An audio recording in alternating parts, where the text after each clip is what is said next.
നമസ്കാരം, ഞാൻ ഡോക്ടർ നിഖിൽ, കോഴിക്കോട് മൈത്ര ഹോസ്പിറ്റലിലെ കൺസൾട്ടന്റ് സ്പൈൻ സർജനാണ്. വളരെയധികം ആൾക്കാർ എന്നോട് ചോദിക്കാറുണ്ട്, എപ്പോഴാണ് MRI എടുക്കേണ്ടത്, എല്ലാ നടുവേദനയ്ക്കും MRI എടുക്കേണ്ട ആവശ്യമുണ്ടോ? സാധാരണഗതിയിൽ നമ്മൾ എല്ലാ പേഷ്യൻസിനും നമ്മൾ ആദ്യമായിട്ട് കാണുന്ന ഒരു പേഷ്യൻറ്റിന് MRI സജസ്റ്റ് ചെയ്യാറില്ല. പക്ഷേ ചില സന്ദർഭങ്ങളിൽ പേഷ്യൻറ്റിന് പെട്ടെന്ന് തന്നെ MRI എടുക്കാൻ വേണ്ടി നമ്മൾ പറയാറുണ്ട്.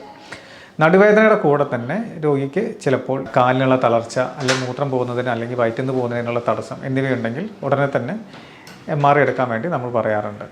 ഇനി രോഗിക്ക് കാര്യമായിട്ടുള്ളൊരു വീഴ്ച ഉണ്ടായിരുന്നു, നമ്മൾ നട്ടലിന് പൊട്ടൽ ഉണ്ടെന്നുള്ളത് സംശയിക്കുന്നുണ്ട്, അങ്ങനത്തെ സന്ദർഭങ്ങളിലും പെട്ടെന്ന് തന്നെ MRI എടുക്കാൻ വേണ്ടി പറയാറുണ്ട്. രോഗി ദീർഘകാലമായിട്ടുള്ള സ്റ്റിറോയിഡ്സ് കഴിക്കുന്നുണ്ടെങ്കിൽ എല്ലിനുള്ള ബലക്ഷയം ഉണ്ടാകാനുള്ള സാധ്യതയുണ്ട്. അപ്പോൾ വേദന കുറേ കാലമായിട്ട് നിലനിൽക്കുന്നുണ്ടെങ്കിൽ എല്ലിന് പൊട്ടലുണ്ടാകാനുള്ള സാധ്യതയുണ്ട് എന്ന് തന്നെ നമ്മൾ ഊഹിക്കേണ്ടി വരും. അങ്ങനത്തെ കേസിലും നമ്മൾ MRI എടുക്കാറുണ്ട്. രോഗിക്ക് കാര്യമായിട്ടുള്ള വേദന രാത്രിയുണ്ട്, ഉറക്കം നഷ്ടപ്പെടുന്ന രീതിയിലുള്ള വേദന ഉണ്ട്, അതായത് നൈറ്റ് പെയിൻസ് എന്ന് പറയും. അത് ഇൻഫെക്ഷൻസ് പോലുള്ള കണ്ടീഷൻസിലാണ് സാധാരണ കാണുക. ഇങ്ങനെ നമ്മൾ സംശയിക്കുന്നുണ്ടെങ്കിൽ നമ്മൾ MRI എടുക്കാൻ വേണ്ടി പറയും.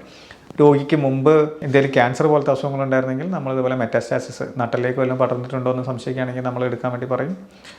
രോഗിക്ക് കാര്യമായിട്ടുള്ള വെയിറ്റ് ലോസ് ഉണ്ട്, തടി കുറയുന്നുണ്ട്, വിശപ്പ് കുറവുണ്ട്, ഇങ്ങനത്തെ സന്ദർഭങ്ങളിലും നടുവേദനയുടെ കൂടെ തന്നെ ഇങ്ങനത്തെ അസുഖങ്ങളുണ്ടെങ്കിലും നമ്മൾ എടുക്കാൻ വേണ്ടി പറയാറുണ്ട്.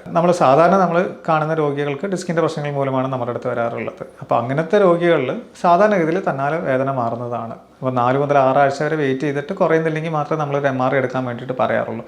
പക്ഷേ ഈ പേഷ്യൻസിൽ തന്നെയും കാര്യമായിട്ടുള്ള കാലിന് തളർച്ച കാണുന്നുണ്ട്. അത് പ്രോഗ്രസീവ് വീക്ക്നെസ്, അഗെയിൻസ്റ്റ് ഗ്രാവിറ്റി തന്നെ പവർ ഇല്ലാത്ത രീതിയിൽ വരികയാണ്, അല്ലെങ്കിൽ മൂത്രം പോകുന്നതിനോ വയറ്റിന് പോകുന്നതിനോ തടസ്സം, ഇതിന് കോഡൈക്കോന സിൻഡ്രോം എന്ന് പറയും. ഇതൊരു സർജിക്കൽ എമർജൻസിയാണ്. ഇങ്ങനത്തെ സിറ്റുവേഷൻസ് ഉണ്ടെങ്കിലും ഉടനെ തന്നെ MRI എടുത്ത് നോക്കാൻ വേണ്ടി പറയും. എന്താണ് MRIയും എക്സ്റേയും തമ്മിലുള്ളൊരു വ്യത്യാസം എന്ന് പറഞ്ഞാൽ, എക്സ്റേ നമ്മൾ കൂടുതലായിട്ട് കാണുന്നത് എല്ലിൻ്റെ ഫീച്ചേഴ്സാണ്. അത് എല്ലിൻ്റെ കൂടുതൽ ഡീറ്റെയിൽസ് നമുക്ക് എക്സ്റേയിൽ കാണാൻ പറ്റും. പക്ഷേ MRIയിൽ നമ്മൾ കൂടുതൽ കാണുന്നത് ഡിസ്ക്, ഞരമ്പ് തുടങ്ങിയവയാണ്.